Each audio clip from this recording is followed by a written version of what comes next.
Hey, what is up, Chargers fans? My name is Steven. Welcome in Inside the Guilty as Charged podcast, coming to you live after the Chargers take care of business against the Denver Broncos. I have a little bit of a lost voice after the Rose Bowl yesterday, so bear with me. Happy to be here talking about the Chargers and the Broncos game with my guys Tyler and Alex. Alex wearing his lucky Phillip Rivers jersey today, which is rather fitting. Given what happened during the game. But Alex, how you doing, man? It is fitting, and Justin Herbert has passed Phillip Rivers, so I wanted to wear this at the beginning of the show to give tribute to Phillip Rivers. But you know what it has to be. It has to be victory pink, so just give me 1 second and I'm going to make that work. Sounds good. I love the commitment to the bit. All right. Tyler is... and we're back. All right. There we go. There's the victory pink. Yeah. And the Eagles won too, man. So Tyler is here as well, and 7 seeds, a couple of 7 seeds. Tyler, how you doing, man? I'm great. You know, in honor of this big fat victory, here's my big fat belly. Here, no, I'm just kidding. I'm totally joking. Please don't look at this. No, I'm doing very well because the Chargers won today, so all's good. Yeah, it was a fun weekend. The Chargers or the Utes lost in the Rose Bowl, but it was an amazing game, great atmosphere. So no complaints there. Happy for that team and gonna be prouder as an alumni. Well, they had a stupid punter drop a snap, which led to an Ohio State touchdown. But I mean, the Utah was playing a running back at corner, and Utah doesn't switch. They don't switch corner sides. They say you're the left side, you're the right side. Deal with it. Nice. And so that corner, the running back was matched up with I can't even say his last name, but number 11 on Ohio State. So it was a rough outing for that guy, but he was still playing running back, still playing special teams. So respect the hell out of his effort that he gave. It just they lost like 6 corners on the year to injury and death, but it was just a tough spot. But anyways, this is a Chargers podcast, so we'll talk about all that good stuff. We're also going to talk about of course, Britton Covey and André Roberts, 2 GOATs at returning kicks. So we'll talk about André Roberts' triumphant day as well. We will be talking about the Chargers and Raiders matchup briefly at the end. Of course, obviously a huge game, which Tyler and I will be at. So let's dive right into this matchup. The Chargers, of course, beating the Denver Broncos 34-13. They take back their playoff destiny after getting some help from the Los Angeles Rams and, of course, the Tennessee Titans. So, Tyler, we'll start with you. Big picture takeaway after watching that game in person today. Honestly, I have to give them a real shout out on the show because I feel like we've been shitting them all year, and rightfully so. Congratulations to the special teams for showing up big in this game. But they've really improved steadily since the signing of Roberts and Hopkins. And just kind of not really because they coached anyone. They just, plugged those guys in and it worked. But yeah, I mean, André Roberts is 74.3 yards per return his last 3 returns. Hopkins has missed 1 field goal in 10 games with the Chargers. And I believe it was 50 plus. The Broncos in this game had 0 kickoff returns. Hopkins continues to be good at kickoff returns or touchbacks, I should say. There were Broncos fans behind me praising Hopkins and his ability to hit every kick and, touchback and everything. There were fans around me after that first André Roberts return, and you could hear everyone saying his name, like, oh, André Roberts or whatever. And it's so cool to be sitting in the stands and hear people talking about how good the Chargers special teams are. And granted, that's not perfect everywhere, but on the day, the Chargers did a very good job on special teams. I hope they make the postseason because it's looking like, I don't want to say a strength, but they at least have 2 good weapons in Hopkins and Roberts that get the job done every single week. And I feel completely confident in them at this point to do their jobs fully. And kudos to them. So I don't know if it's a big picture team thing, but I think it's very, very important. I mean, for the special teams to be coming on and then also now dominating and really picking up steam, I'm really happy. Yeah, and as Thomas Martinez points out in the chat, Keemon Hall has a great I don't want to say a forced fumble. It was definitely a botched return attempt, but he recovered the fumble attempt and made a great play that really swung the Chargers some momentum. So, that is a really key play as well. And so I think you're spot on there in terms of André Roberts and Dustin Hopkins. And people of course were debating like, oh, is André Roberts like the best in-season acquisition? I don't know. I would have to go really look at that list of players, but I would imagine the answer is yes. And I would imagine the second best in-season acquisition is Dustin Hopkins. Like the two of them have really come in and stabilized the position. André Roberts rightfully got a game ball after, and Brandon Staley was pretty frank. Like he said that he taught a lot of the special teams players like how to be a professional, how to work as an all-pro, and be that example. And this is what we wanted from the beginning of the season, right? Like we wanted an actual returner, not somebody that could just happen to go and do it. So I agree with you. Special teams played a huge role in this one. I saw an analytics chart today, by the way, that had KJ Hill fourth ranked in special teams decision making. Somehow he was high on that list, but didn't really have the speed to get anywhere. But he was good at catching the ball and calling for fair catch, I guess. Except he was bad at that, actually. So André Roberts, no, that was just crazy. When he got to the 20-yard line, it was just like he's gone. And like Tyler, we were talking before the show, you just see Brandon McManus there. It's like, okay, here we go. That's the touchdown. And that was just a really awesome house call. And that was sort of at a point in the game where the Chargers offense like sort of stalled a little bit. So it was like 20-6. And I didn't really feel like the Broncos were going to get back into the game, but that felt like the, closer moment where it's just like, all right, we don't really have to watch the rest of this, but we're going to watch the rest of this because it's a victory lap at this point. So I was thrilled to see the André Roberts touchdown.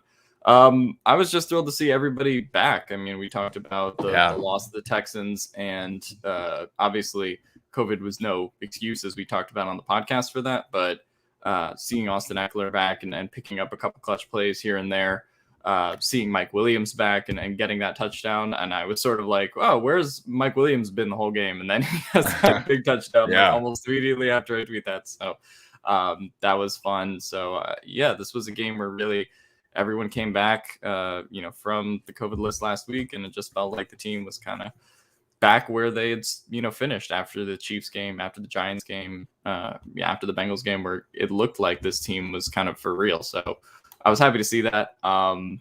Obviously, I think there's a little bit of like strength of competition here where the Broncos had pretty much everyone out. And we're playing Brett Ripien in the second quarter of the game. So there is some of that, but this was a really dominant, important win for the Chargers. They've lost this game before. When it comes to the Broncos at home or on the road, and division games can always go either way. And so this was a really important one to get going into next week. And, this is kind of why I said, I think last podcast, like, I don't really care what happens with the Ravens and, all these other teams that the Chargers now have to rely on. But for me, it was just win and you'll go from there. And right now they're in a win and you're in situation with the Raiders. So win that game and you go forward. And so, it was really nice to see their effort tonight after last week. Yeah, absolutely. You mentioned all the players that came back. Justin Jones had some really big impact plays. Derwin James was healthy and clearly looked like it. Needs to work on his hands, as he said after the game. Had an interception hit him right in the face. But all these players that came back were huge boosts, and André Roberts and Dustin Hopkins were two of those players. I was definitely a little worried about the special teams operation this week, as it looked like we could potentially be looking at Tristan Vizcaino and Bo, I think his first name. I don't even know his last name, the new long snapper. And so I was definitely worried about special teams. And so it was good to see all these guys come back and make an impact. So before I give mine, I want to give a shout out to Tim Stewart, longtime supporter of the show, able to tune in tonight for the first time. So thank you for the super chat, as well as Tyler's mom, who is also always very supportive in that regard. So shout out to the Shum family. I think, there could certainly be a world in which really like the biggest positive from today is Justin Herbert and his record-setting performance. Of course, breaking Phillip Rivers' passing touchdown record. He needs 172 passing yards in the season finale against the Raiders to break Dan Fouts' record for most passing yards in Chargers franchise history. So, I was expecting like heading into today to really only be talking about Justin Herbert as like the positives, but this team played really, really well all around. There was that little lull in like the end of the first quarter, early second quarter, where they couldn't really move the ball very much. The teams were essentially trading 3-and-outs.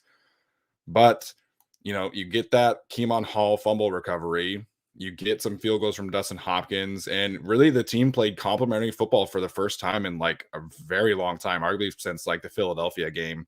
And even then, that's kind of a stretch for the defense. So I thought the defense played with much higher energy than last week. Granted, that's not hard to do. But, you saw Justin Jones flying around. You saw Derwin James flying around. Joey Bosa made some good plays. Asante Samuel Jr. had a couple good pass breakups. And Nasir Adderley was playing with his hair on fire today, which was awesome to see after having a couple rough weeks. So I think today is about the Chargers playing complimentary football and really excelling in all three phases for like the first time in a really long time. Because even in the Giants game, you had some special teams errors. Ty Long had a punt blocked, if I'm not mistaken. So, that's really what today is about for me. The all three phases played excellent football today for the most part, and it showed up in the box score for the Chargers as they get a 34-13 win over the Broncos. Yeah, no, it was a nice win. The game obviously comes down to Justin Herbert, and I actually expected to be talking about him as either kind of like an or or maybe even bad. I mean, the last time we saw him play the Broncos, it just really wasn't pretty. But in this game, he played so much better. But then also the team played well around him. He didn't have to throw it as much. I think he threw it 13 or 14 less times this game. It just felt like the team was there for him, and he also just put up a nice box score to win. Yeah, and they won big. I mean, it's so nice to watch this team work together. And as Alex talked about, guys coming back, and like you talked about, Steven, just the energy being back. It was so nice to see the defense. They were having fun out there, and it was Linval Joseph was up, because I see all the TV timeouts and everything, and Linval Joseph is doing dances at every single TV timeout, which is the best thing ever, and worth the price of admission alone. He was having fun. Derwin James is out there having fun. Joey Bosa is having fun, and these guys are also getting, and they're having fun plays. They're getting these, tackles for -4, or sacks or whatever it was in big moments. And I just don't remember the team having so many plays on the defense where they generate, negative yards for the offense or for the opposing offense because of, great plays, tackles for losses, sacks, and stuff like that. So it was great to see them back. I'm hoping if this team makes the postseason, we can reshape the narrative around that Houston game as they needed a wake-up call. And maybe they did. They thought they could hang with the Chiefs, who were or maybe are the best team in the AFC, post-Christmas kind of hangover sort of thing. And they dropped it. And, I think if they do make the playoffs, you can recontextualize that Houston loss as they really needed that to see, hey, we're not that good. We're not there yet. You were a bad team last year. So go out there, perform well, have fun. Let's work together as a team. Don't let Justin Herbert be the only good thing on the day, or Justin Jackson be the only good thing on the day. Go out there, show some heart, find some leaders. And I was happy to see that everybody came together. So you're spot on. It was really nice to see a nice 3 phases win heading into a game where they're going to need all of it. Before I talk about the positive about the defense, I will never recontextualize the Houston loss. They robbed me of 3 hours of my life. But I will say the Chargers' run defense, very good with the return of Justin Jones and Joey Bosa. That was awesome. I'm bordering on doing Justin Jones as the best defensive tackle on the team take. I think we're nearing that point. I thought he was really solid today with some good pass rushes. Obviously, just clogged up the run game. I think Denver ended up averaging about 3 yards a carry, which, it seemed like they were having a little bit more luck with Melvin Gordon. But they locked Javonte Williams up today, and there was really no explosive play that I can remember from him, which is crazy thinking about the game that they played last month against Denver. So credit to the run defense. I thought the secondary played pretty well, except for one part of the secondary who I'll talk about in my duds. So I'll save that for later. Derwin had 2 drop picks, I think, but other than that, they were really just kind of flying all around the field. I felt that the secondary, did a really good job. Asante Samuel seemed like he had a good game. I did think the offsetting pass interferences was funny with him and was it Sutton? Cortland Sutton, Sutton earlier in the game.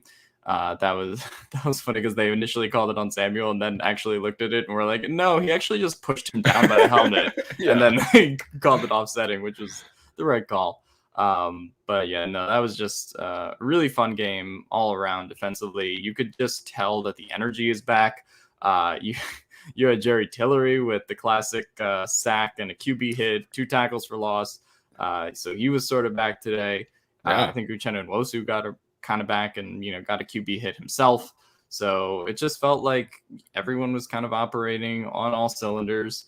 And yeah, no, it was a really high energy, just kind of performance from start to finish. There was never really like a lull period for the defense. And I think you could talk about that for the offense in the first half. Absolutely. But the defense just kind of kept it up all day. And I would never think in a million years that the Chargers would have 2 4th and goal, or no, they had the 1 4th and goal stop where Drew Lock tried the Philly special, which was kind of funny. But yeah, no, I just didn't think that they would play that well in the red zone, even with the return of Justin Jones. But to see kind of their back pinned up against the goal line like that and them able to make stands consistently, that was really promising, I think. And it bodes well going forward, both into the Raiders game and any potential playoff games after that.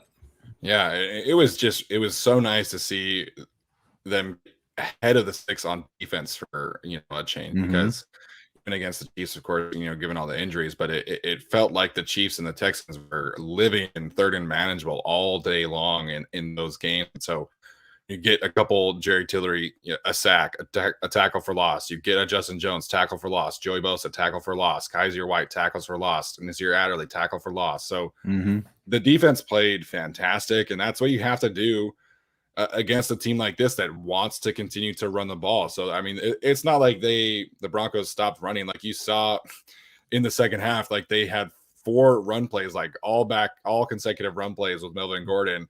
And then as soon as they started to pass, it's like, oh shit, we can't do anything in the passing game. and so they clearly wanted to keep running the ball. And so you have 10 carries, 43 yards for Melvin Gordon, a touchdown that was wiped away by an illegal formation, which was pretty sweet, to be honest. Not because of Melvin Gordon, but just getting some reverse juju from early in the season about touchdowns and illegal formations. But Javonte Williams, that was kind of my key matchup of the game, how they would try to contain Javonte Williams. He had 30 yards on 14 carries.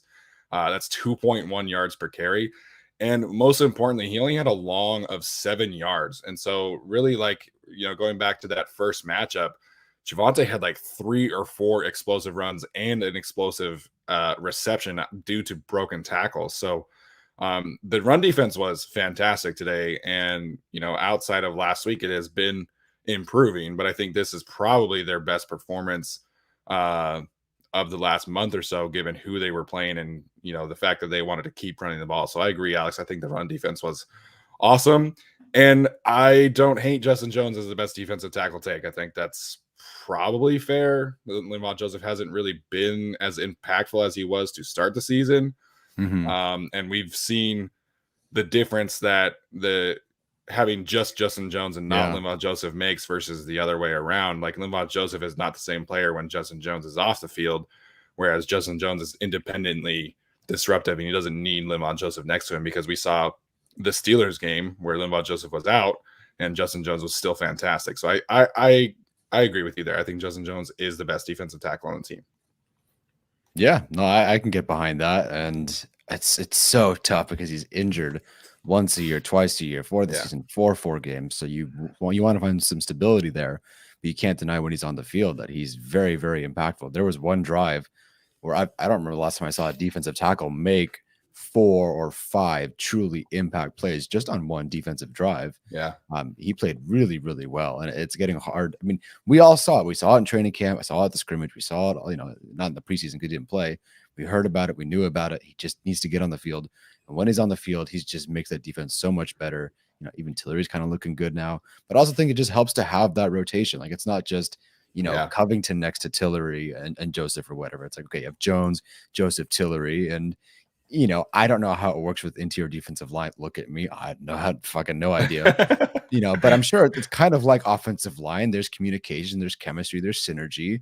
And when you have Absolutely. 3 guys that know what they're doing all next to each other, and also Bosa and Mosu, it just looks better. And then you have a fresh rotation where the backups come, you have Fehoko, Covington, Gaziano come in, and it's just a very nice rotation. And it looks great. And perfect timing because the Raiders want to run the ball. That's kind of all they can really do at this point, unless Jacobs is going to be more hurt than we expect with his rib injury. He really did come back in. And the first good game the Chargers had this year against the run was that Raiders game, and against that Raiders in line that's not very good.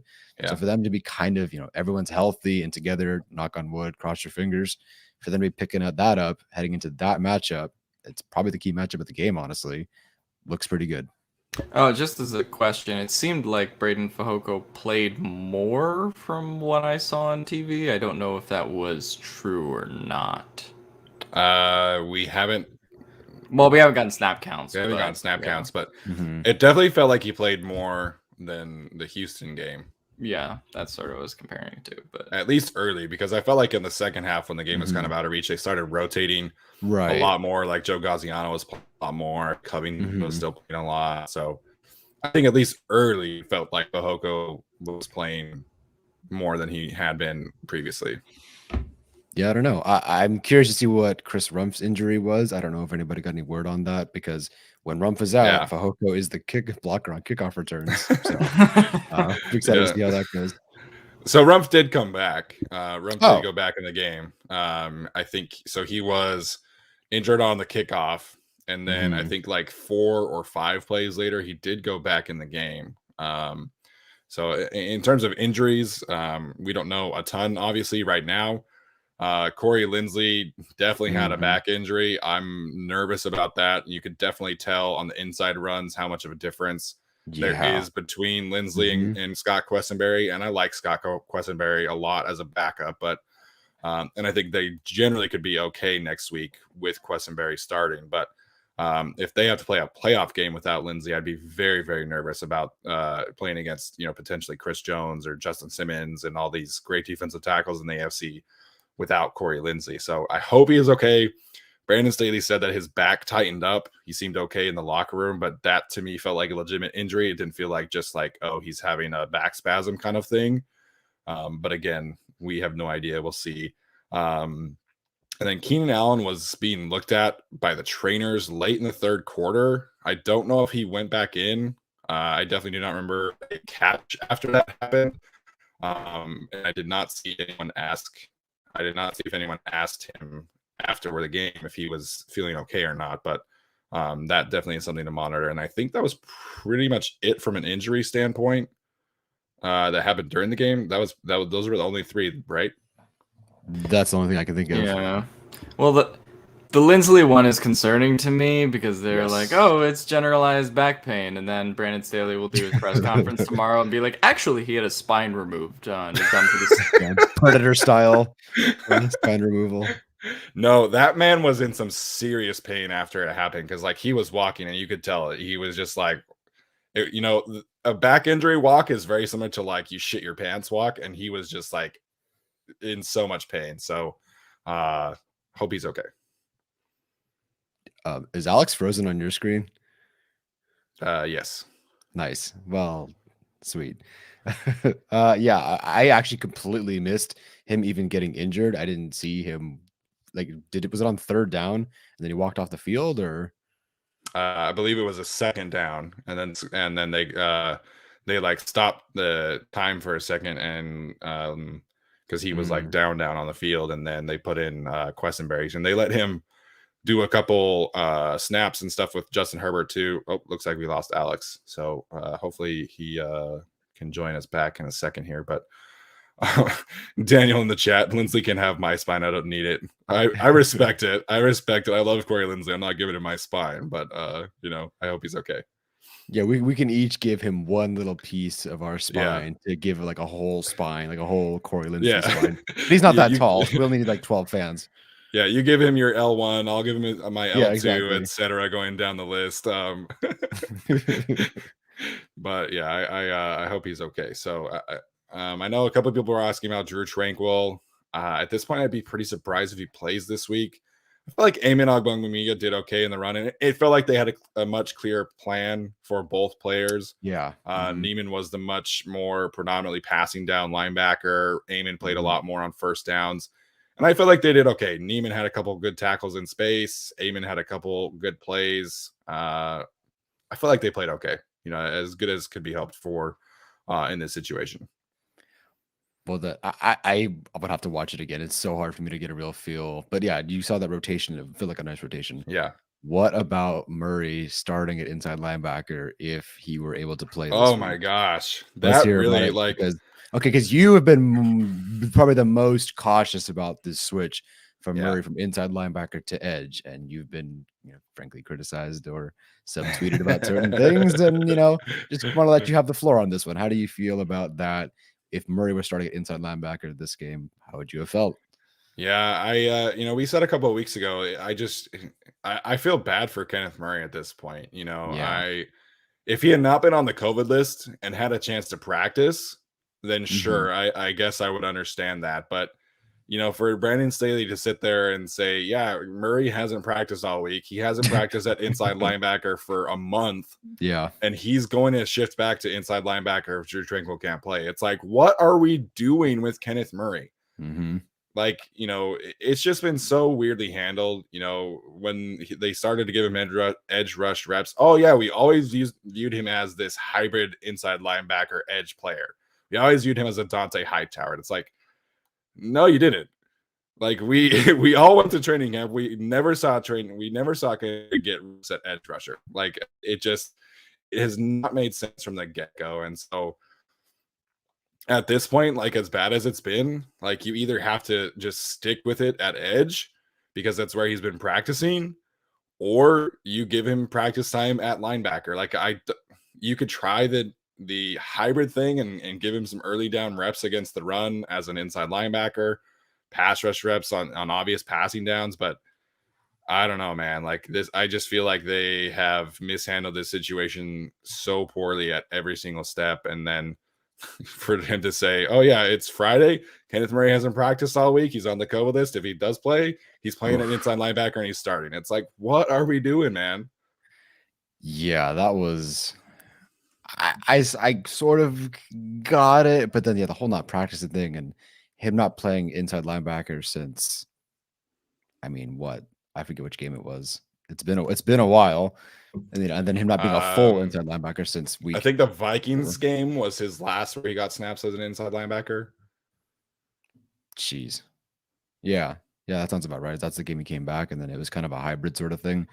Yeah, like you said, I feel bad for him at this point, and even watching like Nick Niemann and Eamon Ogbongbemiga, they can kind of at least like move up, fill the hole, and like even though Ogbongbemiga missed the tackle on Burkhead, he was at least in a position to do it and not 7 yards backwards, kind of like Murray was doing against, say, the Chiefs or whatever. I'm hoping, I'm really, really hoping that they just stick to something moving forward. If it's inside linebacker, fine. If Tranquil can't go, if Tranquil can't go next week and Murray's available, then what would you prefer? Would you prefer Murray there still, or do you want to keep him at edge for the year and see if things work, or what would your preference be at that point? Looks like we got Alex back, but my preference at this point is to just stay at edge. I think it's too much to ask a player to keep rotating mid-season like this. I think that's just really setting him up to fail. This week he's an inside linebacker. This week he's an edge player. You can do that with a player like, Kyle Van Noy or somebody who's used to doing that. But I think at this point, Murray needs stability in his role and he should just stick at edge. I think that's really where I'm at. There's one game left on the regular season, then playoffs. We'll see. I don't know. It sounds like Kyler Fackrell's coming back. So maybe there isn't a spot for him at edge rusher, but I think this constant flip-flopping is hurting him, and I think flipping him back to inside linebacker now because the edge rusher room is healthy would just be another disservice to him. Alex, welcome back. Yeah, sorry, I had to give my old internet router the old one too. So yeah, I'm back. Cool. Sounds good. So again, at this point, I'm less critical of Kenneth Murray and more critical of how the coaching staff has handled him. But let's get back to talking about the players that did play in this game. And have to give a shout out to Trey Pipkins again. Made a spot start today at right tackle. I felt like there were a couple times where Malik Reed I don't even remember who else was playing in that game for Denver. They had so many people on the COVID list, but I know there were a couple times where he got beat. But I felt like for the most part, he played pretty well again. And, this is 2 times in a row where he's at least played to the expectations of not wrecking the game. And that's a very solid step in the right direction for him. Yeah, no, absolutely. We could have had a, Parsons versus Norton 9 pressure thing, Blank versus Kelemete 10 pressure sort of game, which we saw last time, right? So for Pipkins to step in, again, I'm assuming it was kind of short notice. And then, oh, by the way, you're a right tackle. I'm hoping they've been cross training him. Like, let's go left, let's go right a little bit because he is, I guess, their swing at that point. But, good for him. It's hard for me to tell this game in the stands, how he fared.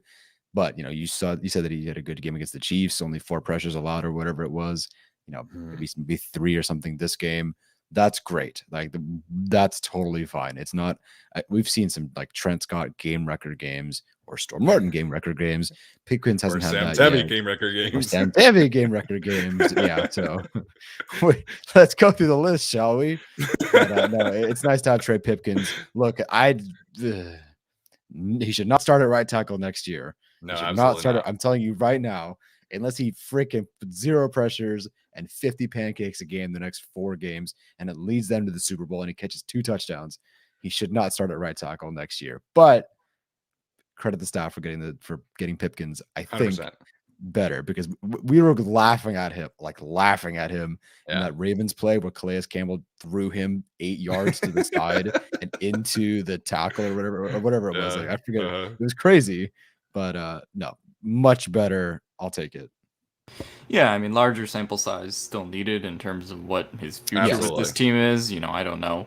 But he played good enough today and, didn't allow too many bad pressures, at least from what I could see. And I think they also had the requisite resources to sort of be able to help him in the run game, right? Because Senio Kelemete wasn't playing this game, you could pull Matt Filer over there and give him some help, right? Trey Pipkins, I think, is a little bit better as a run blocker than he is as a pass blocker, generally speaking, anyway. I think that he sort of helped them pound the rock a little bit today. Have to give him some credit, have to give him some props, because that was not an easy spot to step into, especially because they have Corey Linsley exit very early in that game. And so, it was looking like a little bit of a 2019, 2018 era lineup out there where you had Squat Quesenberry and you had Michael Schofield and you had Trey Pipkins. It looked good, for the most part, even with all those considerations. So I would not like that going forward. And hopefully Corey Linsley's back, and hopefully Storm Norton is back as well. But I think that this was he's played 2 very serviceable games when you look at the game against the Chiefs and then this game too. Yeah, absolutely. And that really is like all that we're hoping for out of these backups. You come in and step in for a game. I was a little bit confused initially why they activated both tackles and then they chose Trey Pipkins, but Brandon Staley said after that Storm Norton was still dealing with some COVID symptoms and not feeling great. And that's totally understandable, given the circumstances that he was still kind of feeling sick. And so, I think this kind of is adding to the resume that Frank Smith and Sean Surratt are really 100%. putting together. Tyler pointed this out, and, this part of the coaching staff has done really fantastic work. And, that really is the biggest criticism that I really ever had of Anthony Lynn, is like, if you ever had an injury with the offensive line, the staff just did not have the bones to make anything work. And we saw that happen time and time again. Brian Bulaga gets food poisoning and the entire game plan is completely thrown out the window against the Buffalo Bills because Trey Pipkins is starting at right tackle. And the Broncos injuries and COVID issues definitely played a role, but we saw Trey Pipkins in the preseason against backups and third stringers and practice squad players, and it was not pretty. So I think this shows a lot about Pipkins. I think this shows a lot about the staff more specifically, because they have shown the ability to put these players in good positions and be able to game plan and allow them to play to their strengths, which I think was another big issue I always had with the offensive line. You know, they let Ted Trent Scott, all these guys on islands so frequently, and it was just always such a disaster. So I think this is has been a big Frank Smith season, and he is the run game coordinator, and the run game has really come on over the last 6 weeks, and I think that's another feather in his cap. So we'll see. I haven't seen any like head coach or offensive coordinator hype yet, but if he continues this train and he does this next year again, then I wouldn't expect Frank Smith to be on a different team in 2023, probably calling plays, because he has put together a really solid resume with the Chargers. And it's been fantastic to see. You know, that was something that I was kind of concerned about heading into the season because he was only a tight ends coach in other areas. He had never been an offensive line coach, or he had, but not for a long time. And so very quietly, Frank Smith might be the best assistant coach on this team this season and going forward. Yeah, no, I would agree with that. He's done a fantastic job. And, you know, part of it was like, okay, you know, it's very easy. You signed Lindsley, you signed Filer, you draft Slater, you plug those guys in and you're good to go. But now, I mean, this team, largely because of the run game and because of the linemen that are changing in and out, you know, the team's averaging like 4 touchdowns a game on offense the last 4 games because of the line, because of the run game. And you have Pipkins, you know, Pipkins on this side. We have Schofield, we have Lindsley, but then now it's Questenberry. Guys moving in and out, and the offense, and particularly the run game, just continues to be good. I know the final numbers didn't look great today from an average standpoint from Eckler and Jackson, but I think it was better than it looked, although they're going to miss Lindsley. But I think they just had a lot of like 2nd and 3, 3rd and 1, you know, 1st and goal. So many of those situations that bring down that average. But I thought overall it looks pretty solid. So credit to him. I think him, and then I think it's Kevin Coker, the tight ends coach, are really the 2 best position or assistant coaches on the team right now. Yeah, and also just it seemed like they played really clean football on the offensive line as well. There weren't a lot of penalties like that I can remember, because I remember last year, like whenever Trey Pipkins came into a game or whenever a backup came into a game, like there were a lot of communications issues that would result in some kind of false start or some kind of wild holding penalty because someone else didn't come right. So I thought that, you know, how clean they've looked and how they've been able to keep the penalties down despite people, you know, coming in and out of the lineup. I think that's very impressive for Frank Smith, certainly on his resume, like we've said. Yeah, so the Chargers only had 3 penalties on the day. Broncos also only had 3 penalties. So it was a relatively clean day in that regard. And to Tyler's point, Austin Eckler had 17 carries for 58 yards in the touchdown.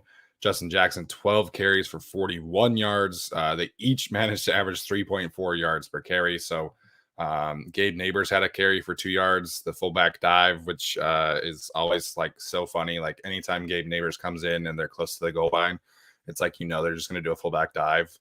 But I mean, they got 2 yards out of it. So, and then Jalen Guyton had 1 carry for 1 yard. So the 2-yard carry from Neighbors and 1-yard carry from Jalen Guyton definitely. Sorry about that. I had the ESPN on looking at stats, but the Gabe Neighbors and Jalen Guyton numbers definitely drag that average down. Yeah, I know people were complaining about the Guyton run, I think, against the Bengals. I'm like, yeah, you know, the average looked good before that game, but then now that you have that bad run, this bad run, I'm not saying it's all his fault, but maybe make Roberts that part of your. I know that's my thing. I just want Roberts in that role. I think I think Roberts has earned at least a 5-snap role on offense. Like, sure, you know, just give me a couple gadget plays and you know, maybe a screen or 2 here or there. Like I just wish that guy could get a little bit more involved, especially after they returning that touchdown to boost his team. So I just wanted to see Roberts get a little bit more involved. Well, it's weird because they also have done it with André Roberts at times, and it's been successful. And then they're like, no, we're going to go back to Jalen Guyton. I'm like, all right, well. And I mean, to credit Jalen Guyton, I mean, he's been great in the receiving game. He's been great at doing what he's done. And Stephen's talked about his improvement as a blocker as well. I just don't think these like end arounds and jet sweeps are really the way to get him involved when you have someone who, again, showed off his speed today in André Roberts. Yeah, absolutely. Daniel wanting to know if we'll finally be in the 20s in the special teams DVOA It rankings. should be. It should be. I think getting a fumble recovery on the punt team should definitely bring that down. That really is the only unit that has been bad recently. And I think today they were actually really good on the punt team in general. So I think if that comes down to like 31st or 30th, we'll probably get up to like 28th.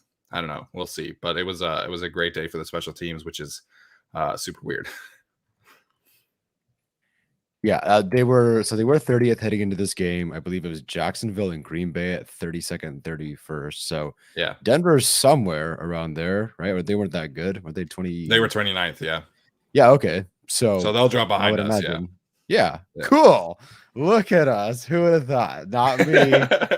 Yeah, I mentioned my key matchup was Chargers special teams versus Broncos special teams, and what would be the special teams version of the toilet bowl. But the Chargers really showed out today, so they're gonna be moving up. Maybe we can get as high as like 27. It would be a step up. Yeah, and I know the kickoff return unit was I think I tweeted that was 16th specifically. I would imagine getting a touchdown will elevate that quite a few spots. And I loved seeing Gilbert's tweet that the press box was shaking when André Roberts was returning that kick, because like we've all waited so long for for the next Darren Sproles, man. It's like every other person like, all right, here's the next Sproles. Like here's the next good returner, Jacoby Jones, Travis Benjamin, Desmond King, whoever. And André Roberts providing the loudest moment of the stadium. Like that's awesome, man. I love to see it. I mean, this is really a redemption story. 3 years ago, we were watching André Roberts run backwards into the end zone against the Patriots. Travis Benjamin. What did I say? How Travis dare Benjamin. you? Same thing. I don't know. It's not the same thing. Travis Benjamin walking backwards to the end zone. Now we got an André Roberts touchdown. So that was just fun moment all around. And we really do have to build a statue after the Chiefs return and this return. Someone's got to ask him about it tomorrow. We should DM some reporters to get into the press conference. Yeah, I mean, we in our compilation video of all the hilarious moments from the year, I was talking about how I think through 4 or 5 weeks, the Chargers did not have a long on kickoff return over 25 yards. Like they were under a kneel down. And so the fact that Roberts had 2 for 148 this game is awesome. I remember at one point they were averaging like 19 yards per return. Yeah, it was just like you're losing 6 yards by not kneeling. Yeah, they were last in yards per kickoff return by like 2.5 yards, which is like so hard to do. No, it was almost intentional. Did you? I don't know if the broadcast brought this up, but like Hopkins kickoffs, a couple of them were almost not like a squib, but they were kind of low. And then Long had a couple of punts that seemed low. I couldn't tell if they just or if Ty Long sucks or if it was like an intentional thing, because there was a really bad like low punt, but then the guy muffs it and it works. Or there's another one where it was kind of low and in front of the returner, but it bounced, and then Justin Jackson made that great tackle. It almost seemed intentional, and I don't know if that's a film thing or what, but it happened a lot this game. It didn't seem intentional, at least from what I was watching on TV. Dustin Hopkins did do the intentional one last week against the Texans to try to conserve time. Yeah. So I kind of know what that looks like, but I didn't see anything that looked like that in this game. Me neither. As for Ty Long, I mean, that's an interesting story going forward, because we've been talking about how bad the punt blocking is, but the punt blocking was pretty okay this game. And it's been getting better, I feel like. Yeah. And Ronaldo Hill has also talked about, how Ty Long's punting's been, and has apparently not been thrilled with it, and said that Ty Long hasn't been thrilled with his own punting. So that's definitely a story, I think, going forward, potentially into the offseason, if there's going to be a bit of a punting competition in that respect. But yeah, no, it definitely was not a great day for Ty Long, and sort of, as much as we talk about it as a great day for special teams because of what the kicker did and what the return man did, just never really came together for the punting unit, and that's concerning. Especially they have had some high profile punts blocked this season, most recently against the Steelers. That is something I'm concerned about if the Chargers do end up making the playoffs, and even next week against Las Vegas. Yeah, this seeing as many punts early as there were in this game was it was the first like 30 minutes of that game, man. It was just such a snooze fest. Like Mhm. Brooke actually fell asleep when we were watching this game. Granted, we didn't get back from the Rose Bowl until like midnight last night, and then we didn't get to sleep until like 1 a.m. But man, the first 60 minutes after that first opening drive touchdown was rough. And so I was definitely getting nervous the more that they had to put Trot Tai Long out there. But the Keemon Hall fumble really kind of swung the game in their favor. And then from there on, it was really just kind of a blowout. So shout out to Keemon Hall for getting that thing going. So seriously, everyone in the comment section is talking about Matt? I don't know how to say his last name. I don't watch college. I think football. It's Ariza or Ariza. Ariza. Ariza makes sense. Utah played him. I should know, but I'm not drafting a punter. I'm not. I value special teams, not enough to draft a special teamer. I'm not there. I would like, if you're asking me if I would rather have Chris Rumpf and Brendan Hymas or this punter, I'm taking the edge rusher and the offensive lineman. Like, I mean, they have 11 picks. If they want to use one in the 7th round, go for it. But I'm not spending a 4th round pick on a punter. Okay, but what if he was from Utah? I still wouldn't do it, man. Steven would totally do it if he was from Utah. He's bullshitting. He would 100% do it. Listen, man. Mitch Wishnowsky was the best punter at Utah. Can we stop talking about Utah? You talked about Utah for the first like 5 minutes of this show. All right, let's move on from Utah. Yeah, Tyler brought it up, man, not me. Okay. Yeah, Eagles fan. Seriously. I haven't even talked about them this episode. Okay. Well, anyways, I'm not drafting a punter even if he's not from Utah. It's not happening. I'm not spending a draft pick on a punter. Good to know. That's just my thoughts. Like, you never know. Like, could he be awesome? Sure.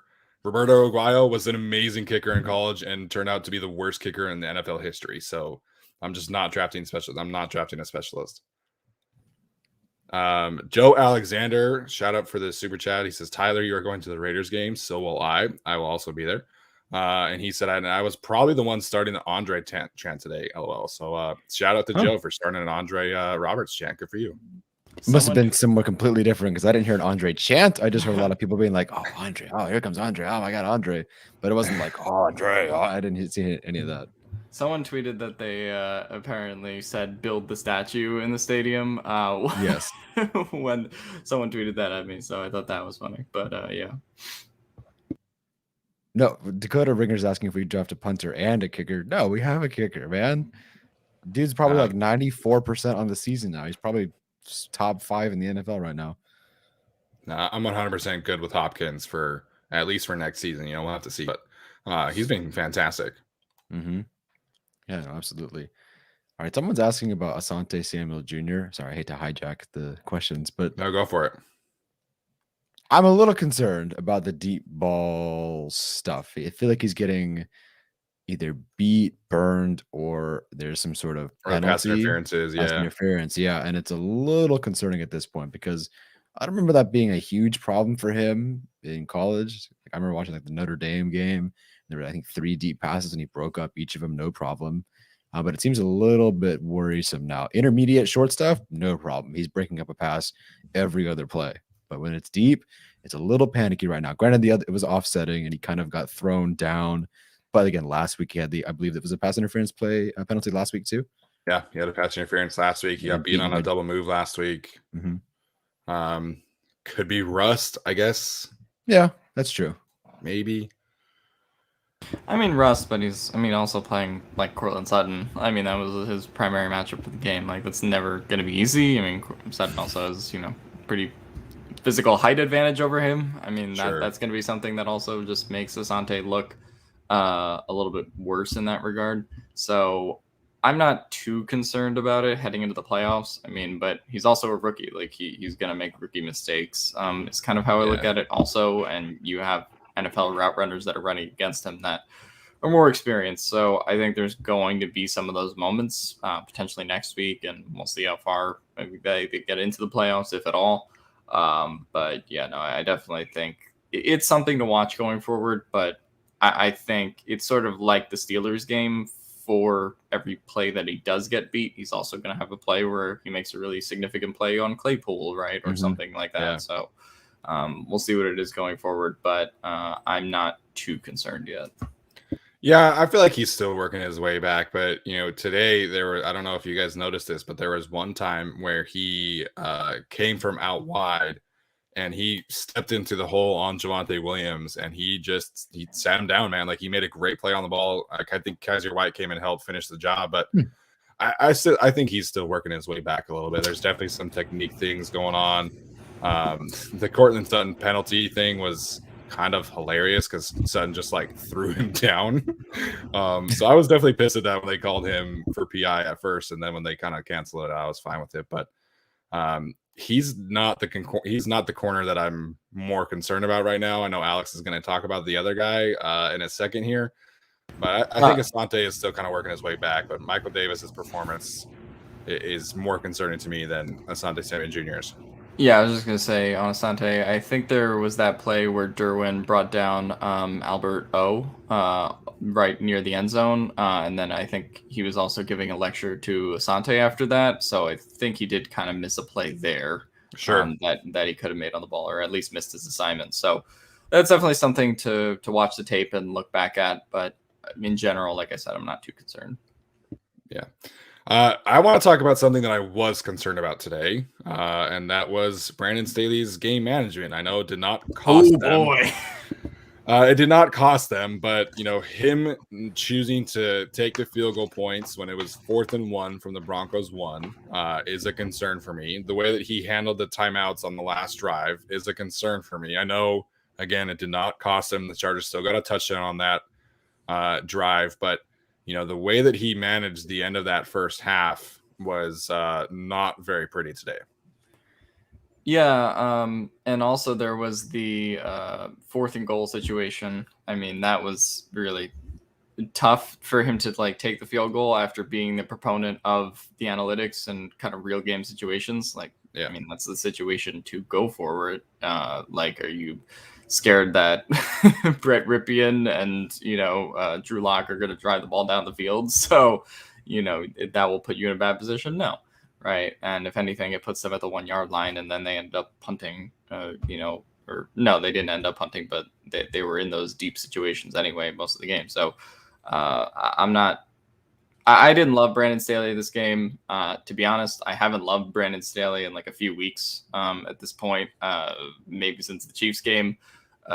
Even then, I thought there were some issues, but I felt like the team just kind of didn't have the energy against the Texans, and he also made some bad decisions against the Texans. And it felt more. This is actually a good comment. Fangio just kind of outsucked Staley today, and Fangio had some weird moments too, where he had some bad challenges. Granted, he was dealing with a lot of stuff on his team with all the COVID stuff and the quarterback situation. So I can't really say that there was too much that he could have done. But yeah, I'm concerned about Brandon Staley going into this last game of the season, just because he just hasn't shown a lot of tact where I thought that he had some, particularly when it comes to managing those 4th down situations, when it comes to the player personnel decisions that we've talked about kind of being weird throughout the season. Hasn't really mastered that. Then you have the whole Kenneth Murray at edge versus linebacker thing. So I think there are definitely some things to criticize Brandon Staley on. He's been fine overall for the season, but I am starting to have some thoughts about whether or not, I mean, obviously he's going to be the coach going forward. There's no debate about that. But whether some of these moves will cost the Chargers potentially next game and the rest of this season, because it's been concerning to watch the last month or so in terms of what they're going to decide to do on 4th down. Just the logic to me hasn't been consistent. I'll be honest. My phone was dead, so I didn't have my phone on the entire game, so I wasn't talking to you guys for most of it. I opened the Messenger app and I see that you guys were concerned about some of the situations. I actually was completely fine with at least the 4th and goal field goal. Would I prefer that he go for it when they're facing Patrick Mahomes, maybe even next week against Derek Carr and the Raiders? Totally. Yeah. But the Broncos up until that point were averaging 0.6 yards per play. And so, like, and you go up 2 scores. The Broncos had, I think, 31 yards up until that point. Your defense is playing well. They're swapping quarterbacks. I didn't hate it. I didn't hate that decision personally. I don't recall the events of like the end of the half other than them calling a timeout because they were trying to get him to jump or whatever it was. But that 4th and goal, I don't mind. They were up 7-0. They could go up 2 scores. The Broncos were averaging 0.6 yards per play. I didn't mind it all that much. No, I think that's fair. Like, and ultimately in the outcome of the game, it didn't matter because the Chargers were going to win by 20 points or 21 points, regardless of how Brandon Staley made decisions, really, like in terms of what the outcome would have been. But I do think in games that have tighter margins, like not going on for that 4th and goal would have cost them, right? Like, and again, I think that Staley has counted for that by saying, well, that's the difference between playing Patrick Mahomes and Brett Ripien at that point in the game. Sure. But at the same time, it's like, well, if you're going to go for the kill shot that game, then, I mean, it's a 4th and goal from the 1. Like, you can just kind of punch it in here, especially considering how the offensive line had been playing to that point. So, again, not the worst game in the world by any means. And I think the Chargers winning by 21 points will, overcome anything me and Steven will say about Brandon Staley, really. Yeah. But going forward in games that have tighter margins, those decisions would have concerned me today, I think, is the general theme of what we were saying. Yeah, I just want the decision making to be consistent there, because if they were playing the Chiefs, then he 100% goes for that. And leading up to that point, it was a 13-play drive. They were really moving the ball. They had been running the ball very effectively. Corey Lindsey was still in the game, and so I think when you're at the 1-yard line, you should be able to get 1 yard against the Broncos, essentially JV squad with all the injuries and stuff going on. So again, it didn't cost them the game. And if not, even if you don't get it, you're starting the Broncos with a backup quarterback at the 1-yard line, right? Regardless of which backup quarterback it ended up being. Right. So I didn't think that was consistent, like you said.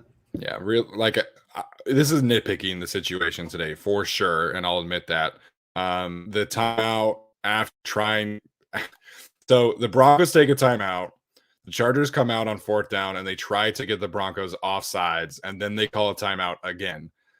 That pissed me off more than kicking the field goal, because at least they kick the field goal, they get points. But the fact that they assumed that they could get the Broncos to jump offsides after the Broncos take a timeout, where everybody in that Broncos huddle is saying, hey, don't jump offsides, watch the ball. And then they waste the timeout. Like, to me, that was the thing that pissed me off of most of the day, was seeing Brandon Staley waste that timeout. And again, nitpicking, they scored a touchdown on that drive. Justin Herbert to Keenan Allen was that one. But, that I just hate that kind of strategy that coaches do so often. And Staley's not the only one that does it. But it was it was not a fun thing to watch for me. All right, let's get into some studs and duds then, shall we? Yeah. All right, and then after we do studs and duds, we'll spend some time talking about the playoff scenarios and taking some questions if we have time. So, Alex, why don't you kick us off? Who is your stud of the day? Yeah, I'm not gonna do the thing where we all pick someone different and then leave Justin Herbert, to die. I have to go with Justin Herbert here. I mean, he passed Phillip Rivers for the single season touchdown record, which is just special. I did not think that would happen necessarily this year, even with the extra game, given that defenses would sort of like be more prepared to play him. But Justin Herbert, overcame all that. I thought it was funny that Mike Williams threw the ball into the crowd, and I don't know if they'll ever get that one back.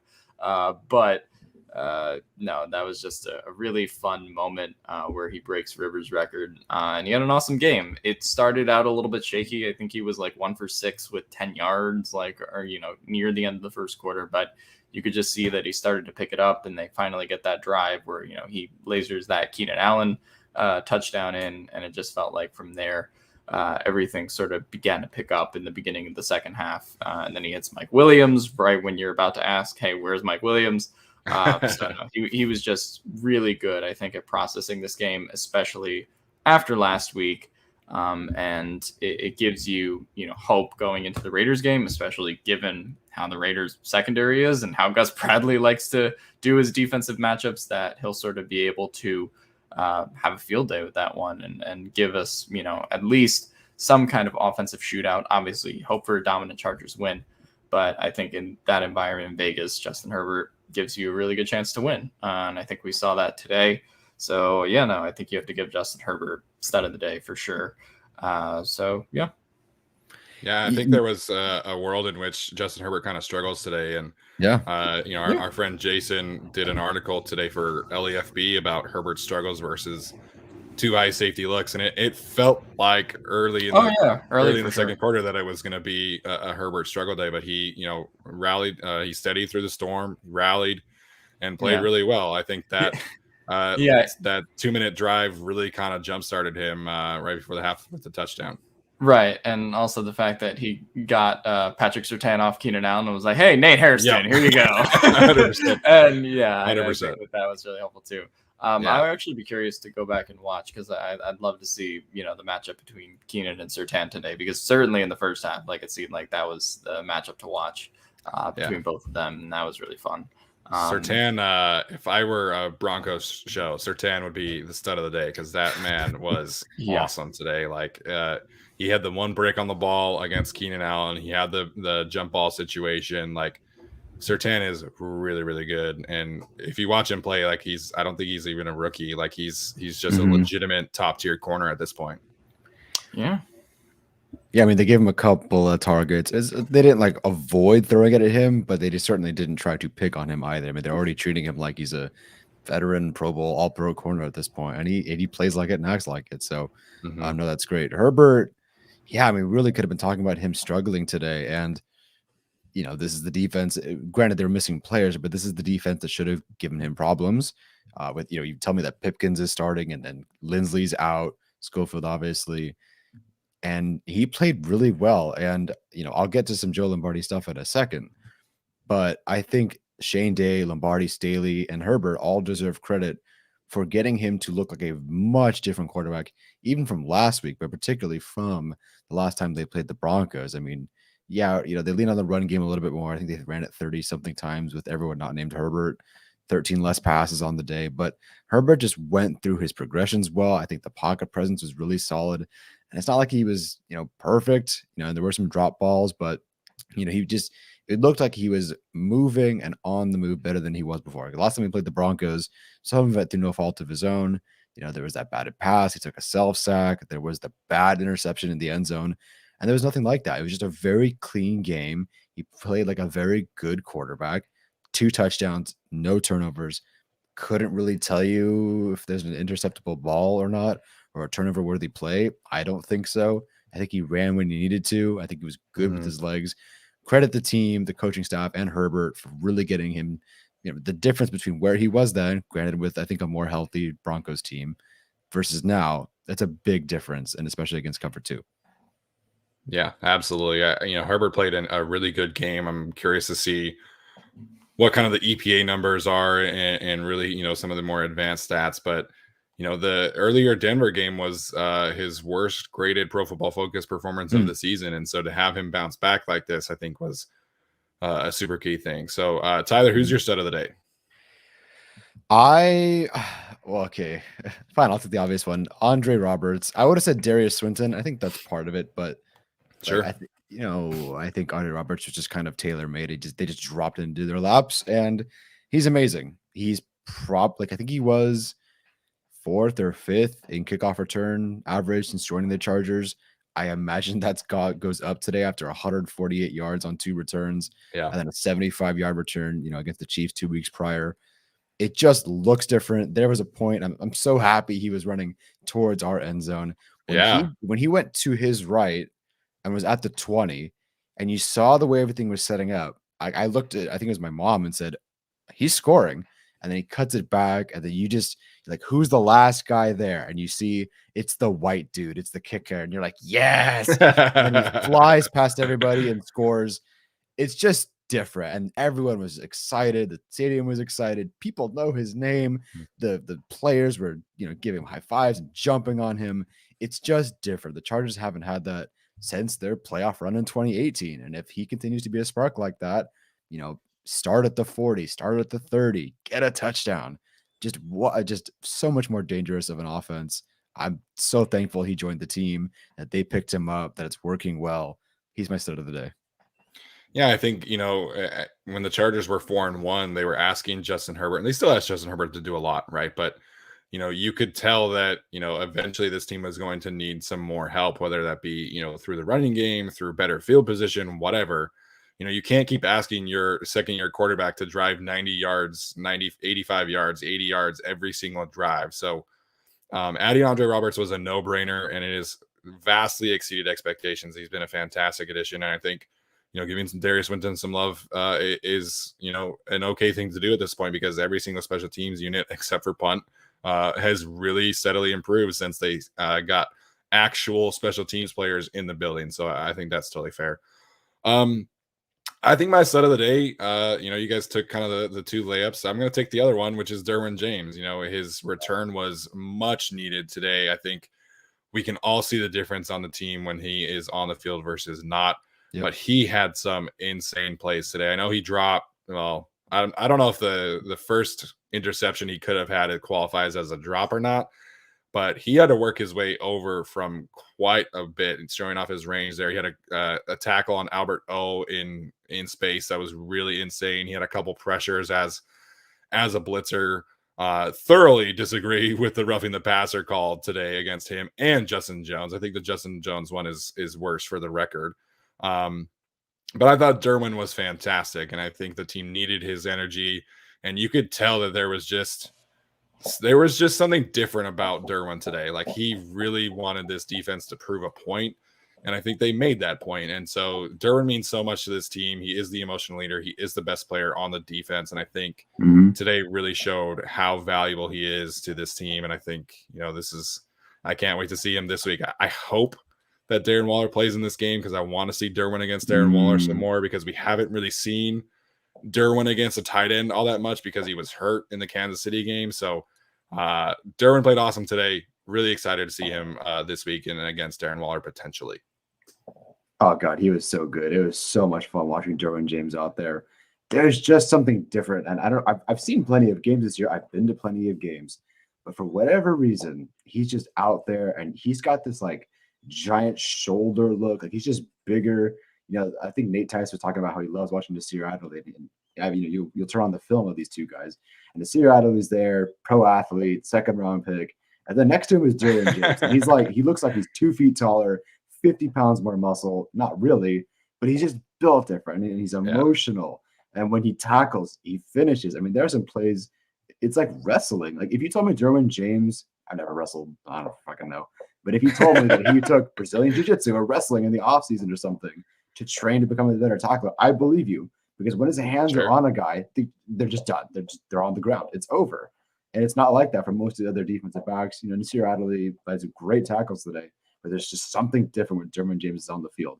As a run blitz, pass rusher, in coverage, there's nothing he can't do. He is, I like Joey Bosa a lot. Derwin James is, I don't want to say by far, but he might be by far the best defensive player on that team. And it also shows up in his heart. Yeah, I think early on in that game, Derwin had the 2 dropped interceptions, and I just felt so happy seeing Derwin on the field, and the fact that he had those 2 pass deflections, that I was like, I would watch 100,000 Derwin dropped interceptions over 1 Trey Marshall rep. That's how I felt, just seeing him back, fully healthy. It was good to see him back. I mean, and I think they sort of like, not that they necessarily needed him today, because I think that given the Broncos situation, they probably win this game without him still. But it was just crucial to kind of see him back, especially going into next week where you might be facing Darren Waller. And if you're not facing Darren Waller, still a lot of Raiders targets, and you got to shut him down in the run game, right? Derwin's one of those reasons I think that run defense was much better today, in addition to Justin Jones and Joey Bosa being back as well. I mean, he is, I think you can make an argument between him and Bosa being the best player in the defense, but as far as who's the most impactful, I think it's probably Derwin James. Yeah, absolutely agree there. All right, I'll start with the duds of the day. I think for me, it is the Chargers pass rush. Arjun sent the numbers earlier. I think he said 9 total pressures from the team. And given the fact that they were ahead of the chain so frequently, I was surprised that they were not able to get after Drew Lock more often. I didn't feel like they hit him all that much, at least when it came to like legitimate hits. Of course, you have the 2 roughing the passer penalties, which probably would have helped. But I felt like this should have been a game where they were able to flex their muscles as a pass rusher. Chenna Nwosu gets 1 pressure, Bosa credited with 2, Derwin James credited with 1. So I think the pass rush was a little underwhelming today, especially given the fact that Bobby Massey's their starting right tackle was not playing. They lost Dalton Reisner on like the 3rd play of the game. So you had 2 young, poor pass blocking guards in Atane Muti and Quinn Miners, and I felt like that should have been an advantage for the Chargers. They had the 1 sack from Jerry Tillery, which was probably the best of his career. It was an amazing rep by Jerry Tillery. But outside of that, there wasn't a whole lot of movement and pressure from this defensive line when it came to, the pass rush. So dud of the day is definitely the pass rushers for me. Yeah, I think you can look at the pass rushers and definitely Chenna Nwosu. We sort of went into that Texans game and was like, oh, here's the part where he earns the money. Don't know if he's really earned the money yet. So that's definitely 2 bad games for him back to back. When we're talking about the pass rushers, was not pretty today. Was definitely expecting more, especially because of all the guys the Broncos have on the COVID list, and then they had Reisner leave in the middle of the game. So I definitely did expect some more. My dud of the game has to go to Michael Davis. And I'd been holding off on being like, we're experiencing Michael Davis regression for a while, just because last year was so good. Like, he was someone that was able to keep up, that Bills game is just classic. Like, he was able to keep up with Stephon Diggs the whole game and shut him down. Really shut him out of the entire game. And there's just been a total lack of like ball skills, turning his head around. There was one play where Cortland Sutton just like snatched his ankles and had him rolling like he was a Beyblade on the ground or something. Like it was really terrible. And it's a thing where he's getting into the right positions in terms of defense, but then like the plays on the ball, like he's not turning his head around. It's a lot of what we saw with 2017 and 2018 Michael Davis, unfortunately. So I'm not really willing to call last year like a fluke or anything, because when you have that sample size, like, I think that speaks to the quality of your year. But whether it's been because he's been out for games with injuries or because he was out with COVID last week, it just doesn't really feel like he's grasping being CB1 in this defense, at least in comparison to last year. So I think my dud of the game has to go to Michael Davis. I don't know what they're going to do in the offseason. No idea. But I'm at the point where I just don't think you can move forward with Michael Davis as your CB1. I'm willing to go that far that whether it's a cornerback in the first round, whether it's someone you sign in free agency, I think Michael Davis just kind of has to be CB2 at this point, which stinks. But the lack of instincts that we're seeing so far this season, particularly over the back half, and it's concerning because he was playing well this season. When you look at that Chiefs game and you look at the Raiders game, and how he was covering someone like Darren Waller, like he was responsible for the Chargers partially winning that game, but there's just been so much regression in this second half of the season. And he is looking a lot like early stage Michael Davis. So that's my big concern with this game. So that of the day. Yeah, it's a real shame because to start the year, and I think some Rams fans let me hear this, for the most part, Michael Davis's stats, not the film, and Jalen Ramsey's stats were actually very similar, aside from the fact that Michael Davis was not getting his hands on the football.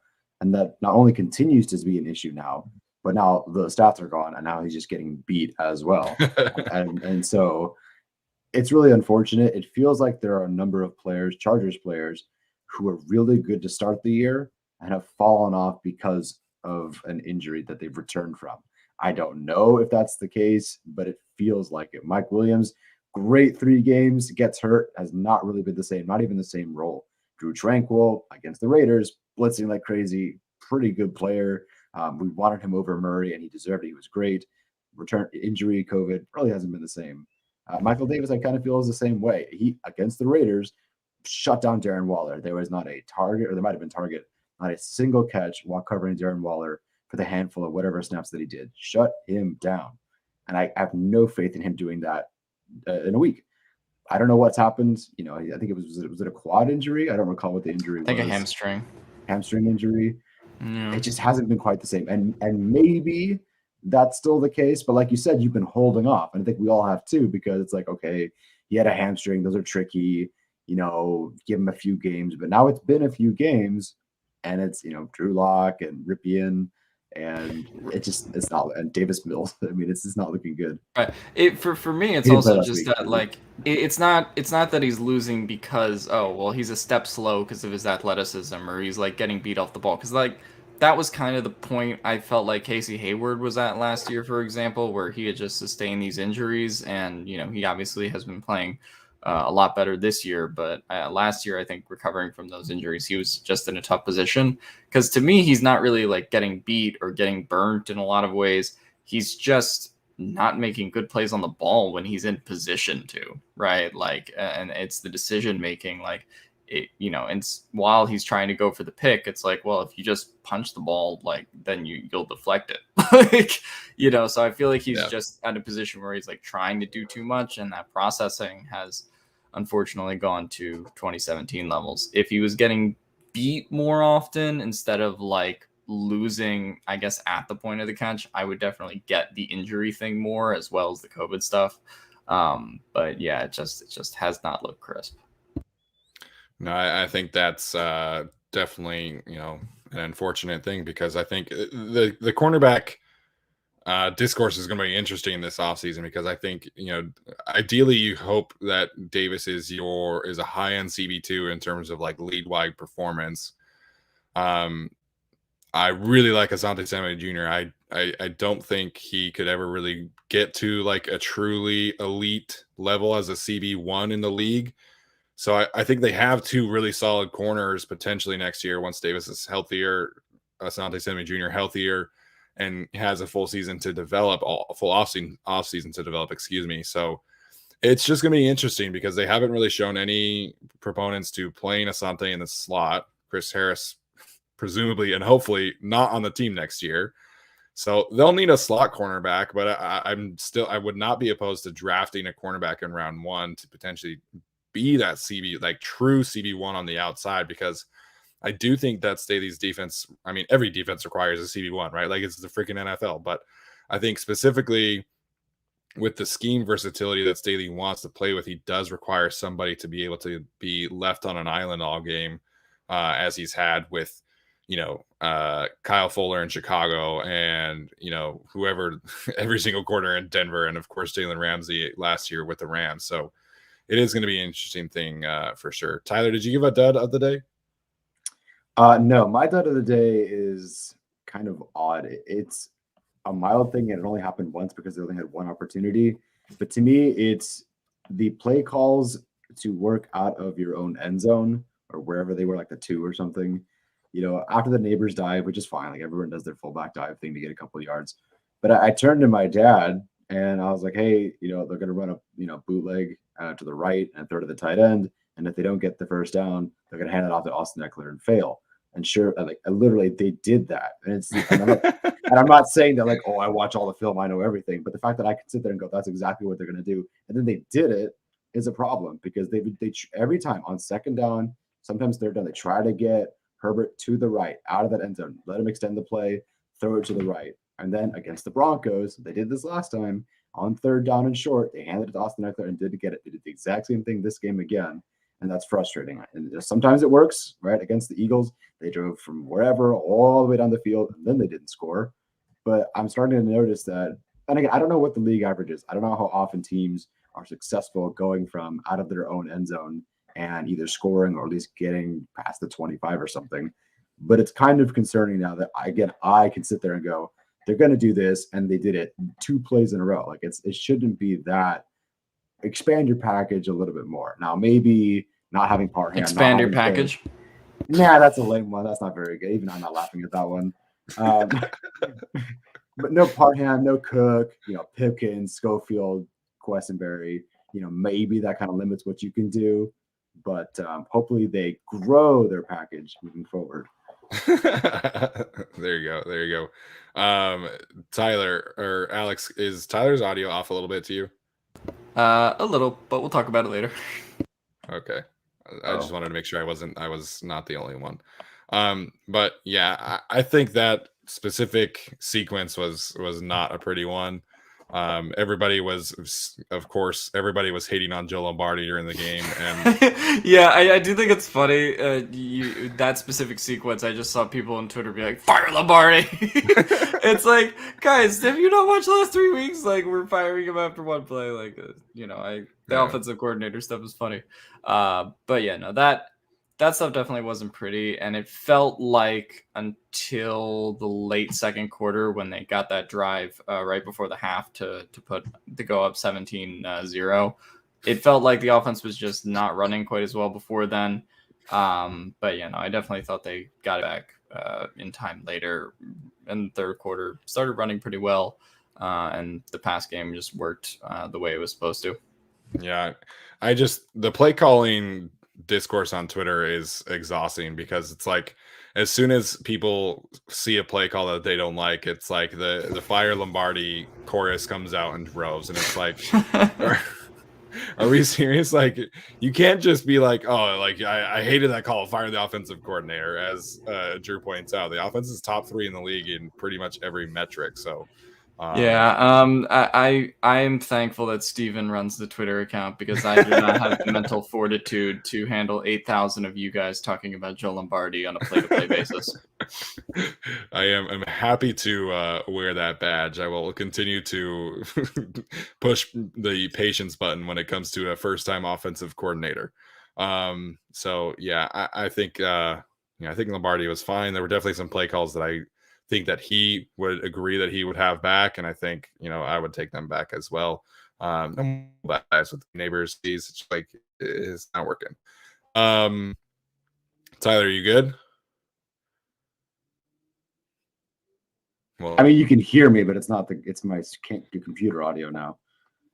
Oh, okay. Well, we'll figure it out next time. So yeah, it's kind of before we wrap it up today, the Chargers thankfully got their playoff destiny back in their hands today after the Miami Dolphins and Baltimore Ravens lost. My guy Tyler Huntley played okay, but Matthew Stafford was able to help us out, as was the Tennessee Titans, who completely destroyed the Miami Dolphins today. So Chargers entered the game with their playoff destinies in their own hands.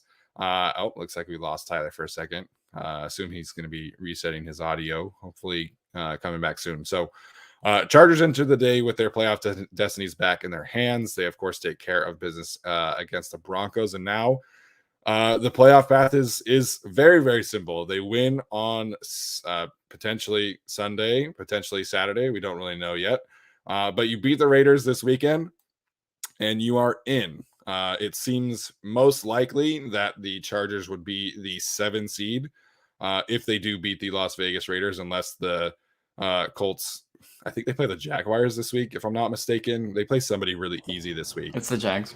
Okay, so the Colts, barring a shocking loss from the Colts, if the Chargers win, they will be the 7 seed, and it seems like it's trending towards the fact that they would be playing in Kansas City with the rematch for the Chiefs in the wild card round. So again, pretty simple path. If they lose to the Raiders, they are completely out because even if the Colts lost to the Jaguars, they would still be in ahead of the Chargers due to conference record. But if the Raiders win, they could potentially move up to the 5 seed, believe it or not. according to 538. So again, pretty simple. Beat the Raiders, you're in, and most likely the 7th seed this weekend. Yeah, no, it's weird that they're in this. Well, not weird, because I think this was the expected way for it to go, given that if you just predicted the Miami game and predicted the Ravens game for the favorites to win, then this was what was going to happen. But the fact that they got both of the events they needed to happen, to go into next week just needing to win is really good. I was getting concerned with that Ravens Rams game for a little bit because Stafford was not playing well, but Odell Beckham saved us a little bit and eliminated the Browns at the same time. So Odell did us a little bit of a favor, then we eliminated the Browns for him. So I think it worked itself out. But no, I think this is what the scenario that everybody wanted. I'm sure that game is 100% getting flexed to Saturday night or Sunday night football. And so great. More late night East Coast podcasts. Let's go. But yeah, no, I'm very excited for what is going to be, the biggest Chargers game in a while, to, really determine kind of where we stand with the future of this team. Obviously the future is still very good regardless of the outcome, but I think this is a high priority game for this team. So I'm really excited to see where it goes. And I'm also happy that it's just decisive. It's just winning you're in and losing you're out. Yeah. And we're not just like, oh, well, if they lose, but then the Ravens lose and then this happens, okay, let's, no more bullshit anymore. No more playoff picture, just winning you're in. Yeah, couldn't have asked for it any better. Yeah, thankfully, Steven and I bought our tickets weeks ago when it was $160 for our seats, and now it's $400 for the cheapest seat. So I'm happy that worked out. Boy, the Rams and Matthew Stafford did everything they could to give us a mini heart attack. There was the interception or the pick six, and then another interception. Things weren't looking good. They were down 13-0 at one point. It's like, oh no. It kind of reminded me of, I think, 2017.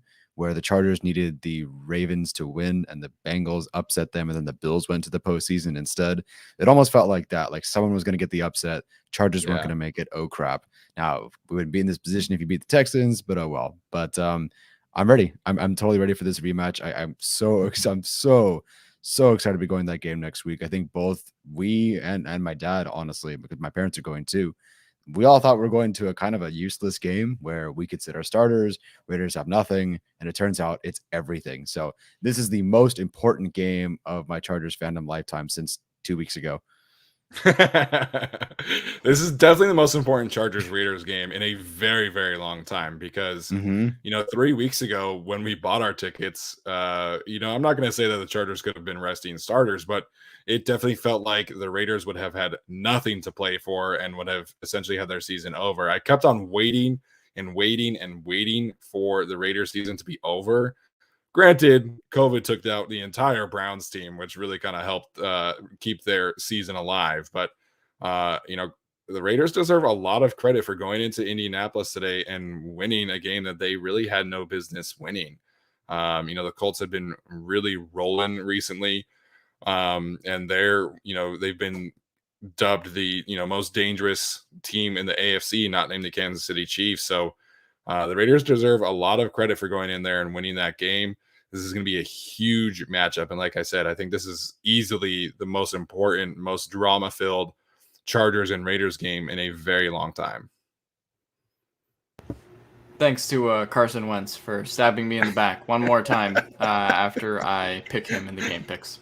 It was only a matter of time that you continued to pick Carson Wentz that it just bit you in the ass. And it really sucked because you picked the Colts and Tyler picked the Dolphins and they lost, which was good. But in terms of like our picks, like the one that we have a jersey riding on, you pick the Colts, Tyler picks the Dolphins and they both lose, which now I have to root for Baker Mayfield tomorrow to win. So then Steven is 1-2, and then I'm 1-2. We both have terrible weeks, so we're even next week. But yeah, and well, I hate Ben Roethlisberger too, so maybe I just won't watch it because I hate both of them.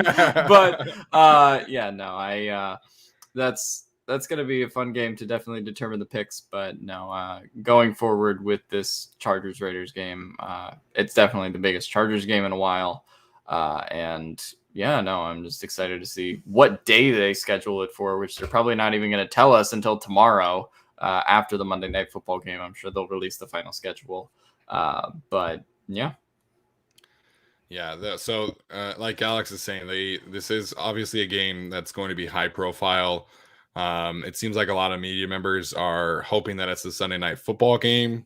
So we'll have to see. Tyler and I will be there no matter what time it is. It's just a matter of if I have to cancel my flight and eat the $300 price tag and then end up driving or not. But we'll be there. We'll be loud. I kind of lost my voice from the Rose Bowl. I expect to fully do the same thing next Sunday, but I can't wait, man. This is going to be a super fun game. It's going to be a fun matchup. What's up, Alex? No, I was just going to say, I would just assume that the two primetime games, one on Saturday, one on Sunday, one is going to be Chargers-Raiders, and the other one's probably Rams-Niners at this point.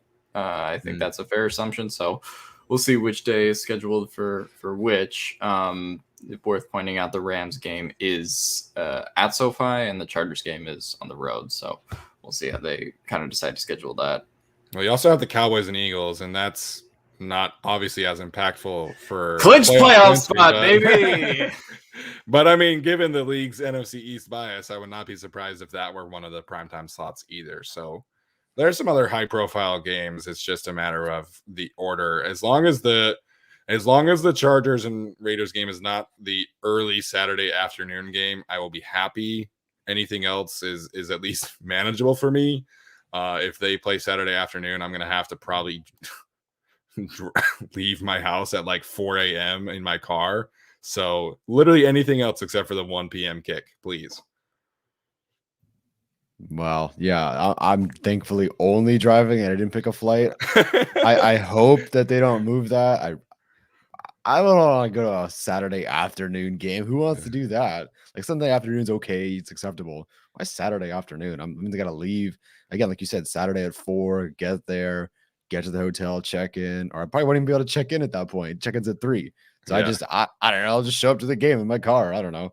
But hey, I can't wait to be there. People have already asked me or messaging me on Twitter saying, "Hey, I want to go to this game now. I really want to be at this game." Now it's $300 for the cheapest ticket. You can talk about your TickPick sponsor, but you know, people should go. You guys need to go. The Chargers, I think, will make the postseason next Saturday or Sunday. Don't want to jinx it. I feel good about it, and I think the Chargers can make it. And when that stadium clears, I hope we all stay if they win and celebrate with each other. Everybody go to the 50-yard line or something, and everyone gather around. And it's going to be really fun. Please go. I want to try to get as many Chargers fans there as I can.